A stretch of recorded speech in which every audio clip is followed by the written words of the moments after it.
दोस्तों, हम आपके लिए सनातन धर्म से जुड़ी नई जानकारी लेकर आते हैं। अतः आपसे निवेदन है कि हमारे चैनल को सब्सक्राइब जरूर करें ताकि हम और आप अपने आने वाली पीढ़ी को हमारे धर्मों से अवगत करते रहे। दोस्तों, ये आपके लिए बिल्कुल फ्री है, लेकिन हमें बहुत खुशी मिलती है आपके लाइक और सब्सक्राइब से। चलिए वीडियो शुरू करते हैं। रामायण का हिंदू धर्म में एक विशिष्ट स्थान है। मनुष्य जाति के जीवन और उनके कर्मों का विशेष प्रकार से रामायण में विवरण दिया गया है। इसमें भगवान राम और देवी सीता के जन्म एवं जीवन यात्रा का वर्णन है। हम में से अधिकांश लोगों को रामायण की कहानी पता है, लेकिन इस महाकाव्य से जुड़े कुछ ऐसे भी रहस्य हैं जिनके बारे में लोगों को जानकारी नहीं है। आज हम आपके सामने रामायण से जुड़े ऐसे ही 13 रहस्यों को उजागर कर रहे हैं। ऐसा माना जाता है कि मूल रामायण की रचना ऋषि वाल्मीकि द्वारा की गई थी, लेकिन कई अन्य संतों और वेद पंडितों जैसे तुलसीदास, संत एकनाथ इत्यादि ने भी इसके अन्य संस्करणों की रचना की है। हालांकि प्रत्येक संस्करण में अलग अलग तरीके से कहानी का वर्णन किया गया है, लेकिन मूल रूपरेखा एक ही है।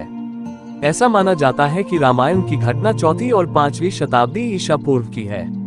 1. रामायण के हर 1000 श्लोक के बाद आने वाले पहले अक्षर से गायत्री मंत्र बनता है। गायत्री मंत्र में 24 अक्षर होते हैं और वाल्मीकि रामायण में 24,000 श्लोक हैं। रामायण के हर 1000 श्लोक के बाद आने वाले पहले अक्षर से गायत्री मंत्र बनता है। यह मंत्र इस पवित्र महाकाव्य का सार है। गायत्री मंत्र को सर्वप्रथम ऋग्वेद में उल्लिखित किया गया है। 2. राम और उनके भाइयों के अलावा राजा दशरथ एक पुत्री के भी पिता थे। श्री राम के माता पिता एवं भाइयों के बारे में तो आप सभी जानते हैं, लेकिन बहुत कम लोगों को यह मालूम है कि राम की एक बहन भी थी, जिनका नाम शांता था। वे आयु में चारों भाइयों से काफी बड़ी थी। उनकी माता कौशल्या थी। ऐसी मान्यता है कि एक बार अन्य देश के राजा रोमपद और उनकी रानी वशिनी अयोध्या आए। उनको कोई संतान नहीं थी। बातचीत के दौरान राजा दशरथ को जब ये बात मालूम हुई तो उन्होंने कहा, मैं अपनी बेटी शांता आपको संतान के रूप में दूंगा। ये सुनकर रोमपद और वशिनी बहुत खुश हुए। उन्होंने बहुत स्नेह से उसका पालन पोषण किया और माता पिता के सभी कर्तव्य निभाए। एक दिन राजा रोमपद अपनी पुत्री से बातें कर रहे थे। उसी समय द्वार पर एक ब्राह्मण आए और उन्होंने राजा से प्रार्थना की कि वर्षा के दिनों में वे खेतों की जुताई में राज दरबार की ओर से मदद प्रदान करें। राजा को ये सुनाई नहीं दिया और वे पुत्री के साथ बातचीत करते रहे। द्वार पर आए नागरिक की याचना न सुनने से ब्राह्मण को दुख हुआ और वे राजा रोमपद का राज्य छोड़कर चले गए। वह ब्राह्मण इंद्र के भक्त थे। अपने भक्त की ऐसी अनदेखी पर इंद्र देव राजा रोमपद पर क्रोधी हुए और उन्होंने उनके राज्य में पर्याप्त वर्षा नहीं की। इससे खेतों में खड़ी फसलें मुरझाने लगी। इस संकट की घड़ी में राजा रोमपद ऋषिशृंग ऋषि के पास गए और उनसे उपाय पूछा। ऋषि ने बताया कि वे इंद्रदेव को प्रसन्न करने के लिए यज्ञ करें। ऋषि ने यज्ञ किया और खेत खलिहान पानी से भर गए। इसके बाद ऋषिशृंग ऋषि का विवाह शांता से हो गया और वे सुखपूर्वक रहने लगे। बाद में ऋषिशृंग ने ही दशरथ की पुत्र कामना के लिए पुत्रकामेष्टि यज्ञ करवाया था। जिस स्थान पर उन्होंने ये यज्ञ करवाया था वह अयोध्या से लगभग 39 किलोमीटर पूर्व में था और वहां आज भी उनका आश्रम है और उनकी तथा उनकी पत्नी की समाधियां हैं। 3.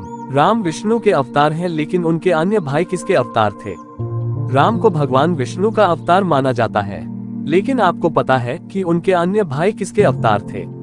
लक्ष्मण को शेषनाग का अवतार माना जाता है, जो क्षीरसागर में भगवान विष्णु का आसन है, जबकि भरत और शत्रुघ्न को क्रमशः भगवान विष्णु द्वारा हाथों में धारण किए गए सुदर्शन चक्र और शंख शैल का अवतार माना जाता है। 4. सीता स्वयंवर में प्रयुक्त भगवान शिव के धनुष का नाम। हम में से अधिकांश लोगों को पता है कि राम का सीता से विवाह एक स्वयंवर के माध्यम से हुआ था। उस स्वयंवर के लिए भगवान शिव के धनुष का इस्तेमाल किया गया था, जिस पर सभी राजकुमारों को प्रत्यंचा चढ़ाना था। लेकिन बहुत कम लोगों को पता होगा कि भगवान शिव के उस धनुष का नाम पिनाक था। 5. लक्ष्मण को गुदाकेश के नाम से भी जाना जाता है। ऐसा माना जाता है कि वनवास के 14 वर्षों के दौरान अपने भाई और भाभी की रक्षा करने के उद्देश्य से लक्ष्मण कभी सोते नहीं थे। इसके कारण उन्हें गुदाकेश के नाम से भी जाना जाता है। वनवास की पहली रात को जब राम और सीता सो रहे थे तो निद्रा देवी लक्ष्मण के सामने प्रकट हुई। उस समय लक्ष्मण ने निद्रा देवी से अनुरोध किया कि उन्हें ऐसा वरदान दे कि वनवास के 14 वर्षों के दौरान उन्हें नींद न आए और वह अपने प्रिय भाई और भाभी की रक्षा कर सके। निद्रा देवी इस बात पर प्रसन्न होकर बोली कि अगर कोई तुम्हारे बदले 14 वर्षों तक सोए तो तुम्हें यह वरदान प्राप्त हो सकता है। इसके बाद लक्ष्मण की सलाह पर निद्रा देवी लक्ष्मण की पत्नी और सीता की बहन उर्मिला के पास पहुंची। उर्मिला ने लक्ष्मण के बदले सोना स्वीकार कर लिया और पूरे 14 वर्षों तक सोती रही। 6. उस जंगल का नाम जहां राम, लक्ष्मण और सीता वनवास के दौरान रुके थे। रामायण महाकाव्य की कहानी के बारे में हम सभी जानते हैं कि राम और सीता लक्ष्मण के साथ 14 वर्षों के लिए वनवास गए थे और राक्षसों के राजा रावण को हराकर वापस अपने राज्य लौटे थे। हम में से अधिकांश लोगों को पता है कि राम, लक्ष्मण और सीता ने कई साल वन में बिताए थे, लेकिन कुछ ही लोगों को उस वन के नाम की जानकारी होगी। उस वन का नाम दंडकारण्य था, जिसमें राम, सीता और लक्ष्मण ने अपना वनवास बिताया था। ये वन लगभग 35,600 वर्ग मील में फैला हुआ था, जिसमें वर्तमान छत्तीसगढ़, उड़ीसा, महाराष्ट्र और आंध्र प्रदेश के कुछ हिस्से शामिल थे। उस समय ये वन सबसे भयंकर राक्षसों का घर माना जाता था, इसलिए इसका नाम दंडकारण्य था, जहां दंड का अर्थ सजा देना और अरण्य का अर्थ वन है। 7. लक्ष्मण रेखा प्रकरण का वर्णन वाल्मीकि रामायण में नहीं है। पूरे रामायण की कहानी में सबसे पेचीदा प्रकरण लक्ष्मण रेखा प्रकरण है, जिसमें लक्ष्मण वन में अपनी झोपड़ी के चारों ओर एक रेखा खींचते हैं। जब सीता के अनुरोध पर राम हिरण को पकड़ने और मारने की कोशिश करते हैं, तो वह हिरण राक्षस मारीच का रूप ले लेता है। मरने के समय में मारीच राम की आवाज में लक्ष्मण और सीता के लिए रोता है। ये सुनकर सीता लक्ष्मण से आग्रह करती है कि वह अपने भाई की मदद के लिए जाए, क्योंकि ऐसा प्रतीत होता है कि उनके भाई किसी मुसीबत में फंस गए हैं। पहले तो लक्ष्मण सीता को अकेले जंगल में छोड़कर जाने को राजी नहीं हुए, लेकिन बार बार सीता द्वारा अनुरोध करने पर वह तैयार हो गए। इसके बाद लक्ष्मण ने झोपड़ी के चारों ओर एक रेखा खींची और सीता से अनुरोध किया कि वह रेखा के अंदर ही रहे, और यदि कोई बाहरी व्यक्ति इस रेखा को पार करने की कोशिश करेगा तो वह जलकर भस्म हो जाएगा। इस प्रकरण के संबंध में अज्ञात तथ्य यह है कि इस कहानी का वर्णन न तो वाल्मीकि रामायण में है और न ही रामचरितमानस में है, लेकिन रामचरितमानस के लंका कांड में इस बात का उल्लेख रावण की पत्नी मंदोदरी द्वारा किया गया है। 10. नासा के अनुसार रामायण की कहानी और आदम का पुल एक दूसरे से जुड़े हुए हैं।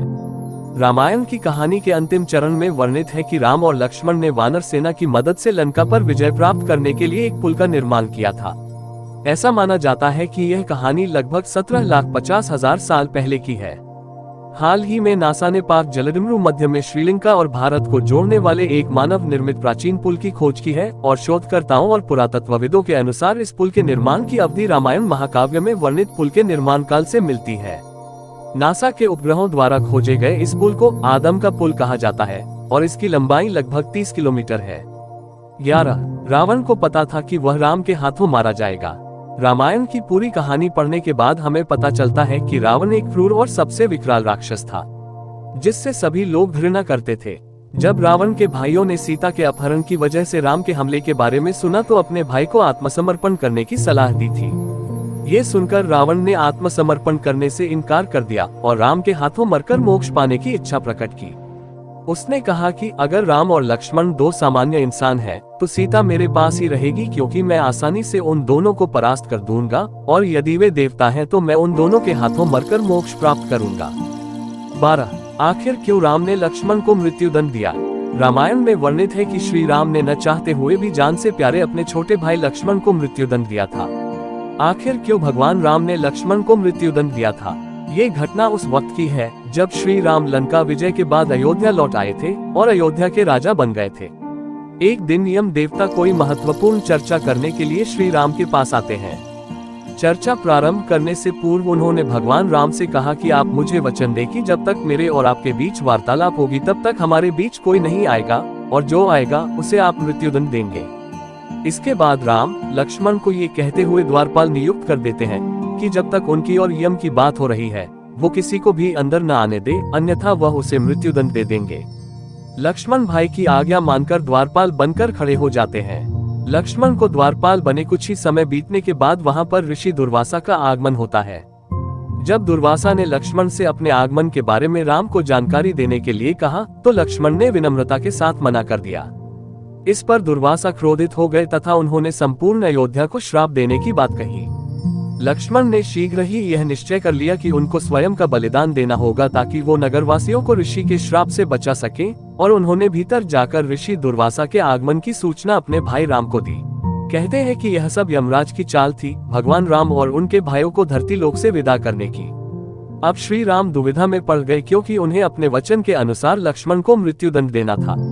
इस दुविधा की स्थिति में श्री राम ने अपने गुरु वशिष्ठ का स्मरण किया और कोई रास्ता दिखाने को कहा।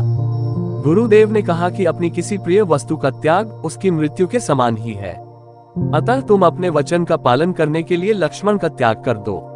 लेकिन जैसे ही लक्ष्मण ने ये सुना तो उन्होंने राम से कहा कि आप भूल कर भी मेरा त्याग नहीं करना, आपसे दूर रहने से तो यह अच्छा है कि मैं आपके वचन का पालन करते हुए मृत्यु को गले लगा लूं।